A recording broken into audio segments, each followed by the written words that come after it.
Pour yourself a cold one. Let's strike 'em, huh? And listen to Ross Tucker break down the top college prospects on another tasty edition of The College Draft. Yeah, it is Daddy Soda time here on the College Draft presented by DraftKings.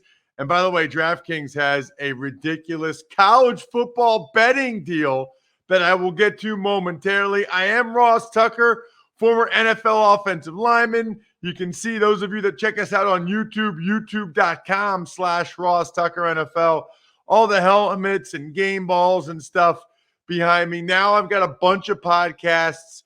The Ross Tucker Football Podcast will be daily soon. Even Money Podcast going to have the football scientist Casey Joyner on the show today to talk about his favorite week one bets, season win total bets, as well as betting on the preseason. Steve Fezzik giving out his preseason betting tips today on the Even Money Podcast. Make sure you check that out. Tomorrow, Joe Dolan on the Fantasy Feast will go through his tiered wide receiver rankings, which are invaluable. And tonight, going to record a Ross Tucker Football Podcast tonight with Andrew Brandt, breaking down the Michael Thomas situation in New Orleans, the Josh Allen contract in Buffalo. So we are rolling. We are 2 days away from me calling a football game. Eagles, Steelers preseason. Football season's here. It's time for everybody to get engaged one way or the other. Check us out on social media at Ross Tucker Pod. Please follow. I'm at Ross Tucker NFL. Cannot tell you how much we appreciate those of you that engage with us on social media in any way. Cannot tell you how awesome my co-host is for the College Draft Podcast. His name is Emory Hunt. A lot of you know him as the football game plan dude on YouTube. He's been a star doing that for a long time. He's at FBall Game Plan on Twitter. You got to get ready for the footballgameplan.com draft guide. And he's got a bunch of gigs this fall. What do you got all lined up? Because, Emory, so I already know I'm going to be a part of at least 40-some games. But somehow you are the broadcaster for 3 college teams, which I've never really figured out because I think college teams usually play on Saturdays, yet somehow you are calling Morgan State, Howard, Georgetown, and Monmouth games all at the same time on the same day. It's interesting, man, because, Fridays, now let's break it down to sections. On Fridays now this year, I'll be doing high school games, some with Flow Football, which will be remote broadcast, others with CBS 21 and in Central Pennsylvania in Harrisburg, doing those games as well in person with my guy Phil Shaner. I love doing those games. Then on Saturdays, on days I don't have Morgan State games, I'll have Georgetown or I'll have Monmouth, or there's another team in there, potentially not. It's not signed yet, but could add a 4th team in there as well. And also we have our cable TV shows. We'll have the NFL All 32 show on Game Plus Network. And there's another cable TV show that's in the works that'll be huge. And we can't wait to make that announcement. And also I'll be doing weekly Ivy League previews for the Ivy League. So that's exciting. So there's a lot of football. You're going to see me all over the place. And in addition to what you'll see me doing on CBS Sports HQ on location at places, we're already working out a couple of weekends in September to do some things there. So I'm excited about the football season as well. Man, that is awesome. Did you say all 32? NFL All 32. That's the name. I was thinking all 22, like the all 22 camera. You mean all 32, like all 32 teams? There you go. It's Football Game Plan's NFL All 32 show every Thursday from 6:30 p.m. to 7 p.m. Eastern time on Game Plus Network, regional cable TV network, also located in Canada. So the czar is getting everywhere, man. That is awesome. I would say to you, I'm taking you out to lunch or dinner or a beer when you come to Harrisburg, but I'll probably never be here when you're here because I'll be in a college town somewhere. So we'll be 2 ships passing on the night on Route 78 or Route 81, right? Which is kind of funny.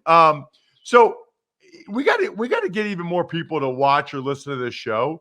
This is 3 podcasts in one. This is an NFL draft podcast. It's a college football podcast, and it's a college football betting podcast. And we're 2 weeks away from Emory giving you his bets, his picks for those teams that play week 0 or whatever they call it. So spread the word to all your friends and family and social media. This guy is on it. We are 3 podcasts for the price of 1. The price is nothing. Just listen. Today we're doing Pac-12. And you know what's funny? A couple years ago, looking at the Pac-12 guys, Emory, you've got number 1, Kayvon Thibodeaux from Oregon. He's a Cali kid. A couple years ago, I did that opening game. It's like a Sunday nighter or a Monday nighter. It was Virginia Tech at Florida State. It was Willie Taggart's first game, I think. And Florida State had some dudes, but Virginia Tech won. They had Caleb Farley and whatever. He played well in that game. Kayvon Thibodeaux was, I think, a junior or senior in high school, and he was at that game. And I remember looking at this kid and be like, who is that? I mean, he was in high school. I thought it was like an NFL guy that came back for Labor Day weekend, to watch his Seminoles play. He was a high school kid. I thought he was an NFL guy, Emory.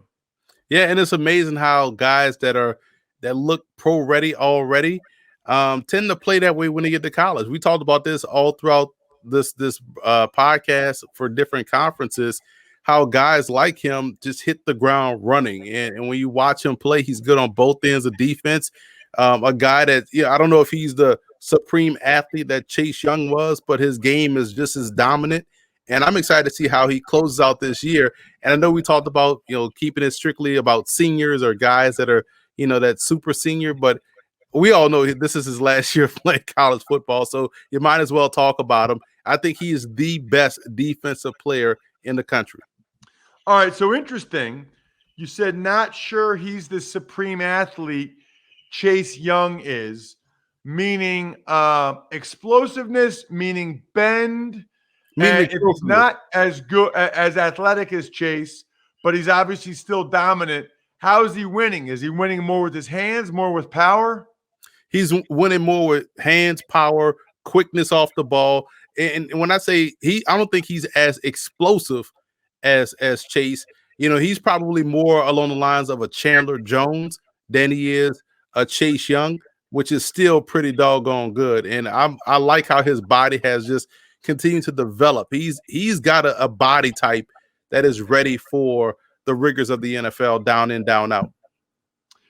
You got another edge guy, number 2, and this guy I think played in the U.S. Army Bowl last time I did it. That's Drake Jackson, the edge rusher from USC. Yeah, he would be this year's version of Peyton Turner in terms of how I would compare his game. He's quick off the ball. He's relentless in his pursuit of the ball carrier. He has strong hands. Like once he gets those paws on you, he's bringing you down, and he's someone that can play with his hand in the ground or off, in a 2-point stance. So I like his versatility. And I just think that he's one of the top tier pass rushers that we'll see in this draft. But I think you're going to see the common theme here with not just in the Pac-12, but we've talked about Karlaftis. We talked about Thibodeaux. Now we're talking about Drake Jackson. I think we're seeing a really good year for guys that can get off the ball. So is Drake Jackson, I in my head, I thought he was like a slender edge guy. I think a Peyton Turner is like a thick, 5 technique. Am I wrong about Drake? Is he thin or is he more of a power guy? And I'm misremembering. He's a little bit of both. He's someone that's about 260. So if you're 260, 265, I can then project you to be about 270. You can see him kick down inside at times, but I just think that he plays out on the perimeter so well and has good length to really close on the ball carrier and quarterback. You want him out there as a defensive end. Let's get to your number 3 guy, a linebacker from Colorado. Man, we don't talk a lot about Colorado NFL prospects. There just haven't been that many in recent years. Nate Landman. Yeah, he was really good in 2019, and I'm glad we get to see him again this year. His question has been the injury concerns. But man, he's a tackling machine and an impactful tackler. He's not making these, tackles 7.5 yards down the field. He's making impactful plays, and I think he's going to be an integral part to what they do defensively this year in conjunction to what they have out there on the perimeter. I thought those corners played really well last year. Young guys, some freshmen were outstanding. Landman gives them another, core piece defensively, and is one of the best linebackers in the country. Man, we got a running back from Oregon. I feel like we're on like a 20-year run here, at least 15 years, where Oregon has like a draftable running back every year.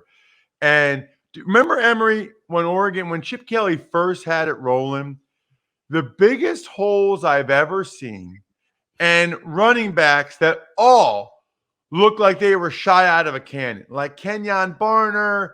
Who are some of these other dudes? I mean, they were just Anthony Thomas. Yeah. Michael James. Boom, LaMichael James. Yeah, just gone. Is that the type of player Verdell is? He's more powerful than those guys by far. He's an explosive runner, but he's breaking arm tackles. He's running through defenders, but also has that burst to get to the end zone. His strength, to me, is similar to that of Alvin Kamara. Like when you look at Kamara, you think like he can't be that strong, but you see this dude just break consistent arm tackles all the time and running through contact, never losing his balance. That's CJ Verdell, and I think he's one of the top tier backs in the country, but he has those nagging injuries. He's always nicked or bruised. That kind of hindered him last year. Otherwise, we could have saw him leave as a junior and bounce to the NFL. So if he can put together a full season unscathed, I think he's going to see himself getting to that second round range. So it's interesting because you ranked 10 guys, but with the Pac-12, you did 11. You're like, I got to get this guy in. So you got 11, including 4 quarterbacks. 4. So I'm looking forward to breaking them all down. It's funny. I was talking to a guy, Emory. He listens to this show because he's really into dynasty fantasy. And they draft guys when they're in college. So the thing I would say is if you're one of those people that's really into fantasy in any way, you can go against me and Joe Dolan. Like if you like, so my favorite is best ball. So if you like best ball, you can get in the August best ball against me and Joe Dolan just by taking advantage of any of our sponsors over at rosstucker.com. And then send me an email, ross@rosstucker.com. Say, I want to take you and Joe down in the August best ball. Or if you're more of a traditional guy and you like the season long, it's all about fantrax.com/Ross. You sign up at fantrax.com/Ross, send it to me. Pretty darn good chance you're getting in the season long league against me and Joe Dolan. Looking forward to it. And then you can draft quarterbacks, maybe guys like Anthony Brown from Oregon. Yeah, he is the one quarterback in college football that folks need to get familiar with. And we always look for who's the next Joe Burrow, who's the next Kyler Murray, who's the next quarterback to come out of nowhere, the next Zach Wilson. It's Anthony Brown out of Oregon. And Oregon realized that in that in a bowl game against Iowa State last year, like, man, this dude best suits our offense, that Joe Moorhead offense out there with the Ducks. And he's someone that was really good at Boston College. I've gone to about 5 Boston College games when he was there and just impressed with how well he's thrown the football. He's a good athlete to where he can buy time in the pocket, but also hurt you down the field with his legs. But his arm strength, his deep ball accuracy is where it needs to be. And I think him being the true dual threat in that offense allows the offense to fully grow and reach its potential. So when you combine that with what they do defensively, that's why Oregon is my pick to win the Pac-12. Anthony Brown could have that significant jump this year at the position that no one is talking about right now. Unreal. I mean, Boston College hadn't had a quarterback really since like Matt Ryan, and they can't hold on to this guy or design an offense around him. That's brutal. What about a guy? I feel like this guy's been UCLA's quarterback for a while. Dorian Thompson Robinson. Right, and 1 year he's a junior, the next year he's a senior, then the next year he's back being a junior, and now he's a senior. So I don't know how he must know someone in that compliance office that can continue to change his his eligibility. But you're right, he's been there for so long, and it's funny watching him play. I was like, he has some work withable skills. Like there's a lot to like about his game. You like his competitiveness. You like how he's gonna go out there and have short memory if something goes wrong. He's a good athlete. He's operating that offense. He has gotten better over the course of his time there. You do want to see the consistency and that sustain itself. I think the best game for him was watching that game against USC last year and just watching how he competes. And if you string together a couple of his throws, like you just cut up and put his throws together in one package, you're like, wow, this dude he has the goods. Like the Colorado game, when you watch some of those throws, you're just like, man, this is just impressive. So I'm excited to see how he can put a ball on this senior year, for him this season. Because again, next year he may even be a junior. So who knows? But I do think he has something to work with. I think I read where UCLA, their whole team is like old. Their whole team's been there forever. I mean, they got a lot of 22, 23, 24-year-old guys playing for UCLA this year. BYU with all the red shirting that Chip did, and then with the COVID, they got a vet, and they haven't had guys really leaving school early to go pro. They got a veteran team. Yeah, they really do, and it's like BYU of Los Angeles. You have a team that's veteran. Now, that's why I truly believe this year will be the most competitive college football season we've seen ever because of all the super seniors. And you look at Alabama at the top and what they've lost, and everybody around them have all these guys returning, guys that were young teams that now are experienced young teams. We're in for a dogfight from start to finish. I like that. I like that a lot. What about I remember this guy. I did a game of his a couple years ago. Max Borghi, the running back from Washington State. I think he's the perfect complementary back. Someone that you don't want out there as your full-time guy. I'm talking about the pro level. He's the full-time dude for Washington State, obviously, but you talk about his traits and what he does well. He catches the football very well out the backfield. It's almost like having an additional receiver out there. He's good in space. He can make a guy miss. And I think he's one of those backs that you have on. You love to run specific run plays for him. You talk about inside traps, your sprint draw plays.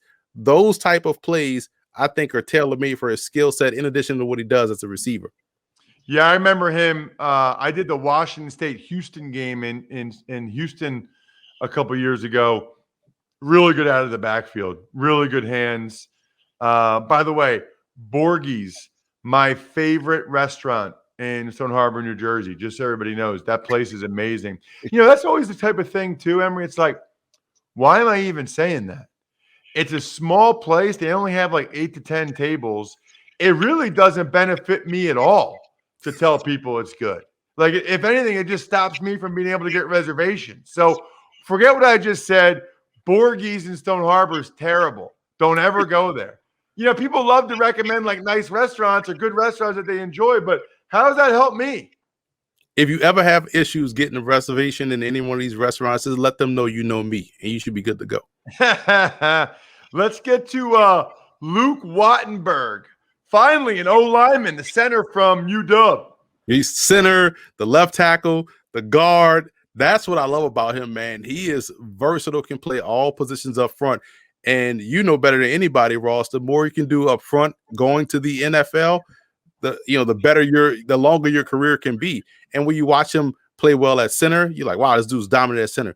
You watch him out there last year as a left tackle, you're like, damn, he's really good as a left tackle. You watch him as a left tackle, if you hadn't known about his background, you're like, I think he could make a pretty good guard. Well, he played guard before too and excelled there as well. So he's versatile. He's dominant in the run game, good athleticism, can climb to the second level. I love his game. I just love the versatility of what he brings.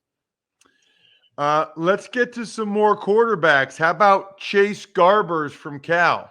Another one of these underrated players. You talk about Anthony Brown. Garbers played really well for Cal last season. I think his arm is underrated. I love what he did in that Oregon State game. I thought he was competing and really put together some nice throws. He's a good athlete that can escape and buy time. So I think the Pac-12 has a lot of underrated quarterbacks that we're going to talk about and throughout the season, and just watching these guys develop. And I think Garbers out there in that Cal offense is just outstanding. I love his play in the red zone as well. He doesn't make many mistakes, which is crucial for a quarterback in that regard. Very curious to get your opinion on USC quarterback Keaton Slovis. But before I do, this might be, look, everybody knows my shows are sponsored by DraftKings. I say it at sort of every show, right? This might be their most ridiculous deal I've ever seen. If you bet $1 or more on any college football game, they will give you $200 in free bets instantly. Think about that. DraftKings is giving all new players. I know there's some new states that have opened up. And if yours hasn't yet, you can still get the app on your phone and be ready for when it does. But they're giving you $200 in free bets instantly when you place a bet of $1 or more on any college football game. No matter what happens with that $1. Download the DraftKings Sportsbook app now. Make sure you do me a favor. Use the promo code Ross. A, so they know I sent you, but B, so you get this $200 in free bets when you place a $1 bet on any college football game. Promo code Ross to get your free $200 in free bets instantly. Limited time only at DraftKings Sportsbook. All right, Emory. Keaton Slovis, USC. Been waiting for this one. You know what's interesting about Slovis? Physically, he's average, right? And you can see the lack of arm strength. And at times it gets him into trouble. He'll throw some bad interceptions. He can't really get out of the way. It's kind of a plotter. Very Josh Rosen-like in my opinion. But you watch Arizona State and you watch them need a drive to get down to win that game. Arizona State was dominating those dudes all throughout the game until that last drive when Slovis just found a way to get it done. You watched them against UCLA, found a way to find some completions and help get the job done. So you just like, all right, well, this dude clearly has some it to him, even though the physical attributes may not be there. But, I know some people are talking about him as a first-round guy or top, 10 type talent. I'd see him more as a mid-round type quarterback, but one that, you almost Nick Foles-like, where you don't trust the athleticism, but there's something about his game that just that you kind of can see, him having that success. Remember when he came in for JT Daniels, when Daniels got hurt and instantly went down the field to Tyler Vaughn for a deep shot touchdown. It's like, man, there's just something about Slovis that you just can't write off. And I think that's an underrated trait for a quarterback to have. Last one is number 11. You get the tight end, Kade Otton from UW. I had to throw him in there, man, because he's such a really good option. Good fluid athlete, can get open, soft hands, not afraid of contact. You kind of have to be as a tight end going over the middle of the field. But I just think that he's one of the top 5 or maybe even top 3 tight end prospects in the country. So when you're talking tight ends, you think about Washington, you think about Austin Seferian-Jenkins and what he was out there for the Huskies. And I think Otton is another one of those types that can be a really good pro player, health withstanding once he gets to the league. I just like the prospect. They had to include him on that list. It's interesting, Emory, because preseason really begins in earnest this week with week 1 NFL preseason. I have to imagine, as much as you cover every prospect, you have the draft guide, footballgameplan.com, 2021 draft guide. Did you change that link yet? I'll change it as soon as we're done with this podcast. All right. I don't want to give out. I don't want to. But it'll be footballgameplan.com/2022 draft guide. Footballgameplan.com/2022 draft guide. But my point is, all these guys. Even when we go through every team's draft, you point out their undrafted free agents. I feel like the preseason games for you must be like a kid in the candy store to see, especially what the small college guys that you know better than anybody do against the big boys in these games. This Ross, this is why we're good friends. This is why you are a pro's pro, because I am so glad you brought that up, because that's one of my pet peeves with the coverage of preseason. Everyone hates preseason. Everyone says, oh, I hate the preseason. Oh, why these games, blah, blah, blah. They even got it cut down to 3 instead of 4. And then you have people that cover the draft that also echo those sentiments of, I hate the preseason. Oh, this preseason, this game is useless. Me, like, bro, you just spent 4 months talking about draft prospects. This is going to be the only time you're going to see all of those prospects play extended period of time in a game. Why would you hate the preseason? And at worst, you want to see how these guys play. You want to see them go out there and actually play pro games, but you also want to be right. Like, I want to see the guy that I've been hyping up for 4 months go out there and dominate, so I could be like, I told you so. You know, this is why you need to subscribe to our podcast or buy my draft guide. This is why you need to listen to what we say about the draft. I love the preseason, and from that perspective, from a media perspective, but I also love it from a player's perspective. I've said this, before. I don't care if you build one bridge, you're a bridge builder. If you put on an NFL helmet and you get out there in the game, whether it's a preseason game, a practice, or whatever, you're a pro player, in my opinion. So those dudes out there are achieving goals, reaching a dream. You know it. I don't know it. I know what it's like to put on a college football uniform, college football helmet, and I know how that felt for me, being a kid. Like, wow, I actually, reached a goal. But damn, Ross, you got to the NFL and put on a helmet and went out there and played in the game. It's like, man, I made it to the NFL. I don't care if you stayed 1 week or 11 years. So for people to knock the preseason on the fan side and also on the draft media and beat media side, I hate that part of this whole process. I absolutely love the preseason, and I watch damn near every game in its entirety. I love the preseason. I mean, it cracks me up when people like preseason games don't mean anything. Preseason is pointless. Like, literally, Thursday night, I'll be doing Steelers-Eagles, right?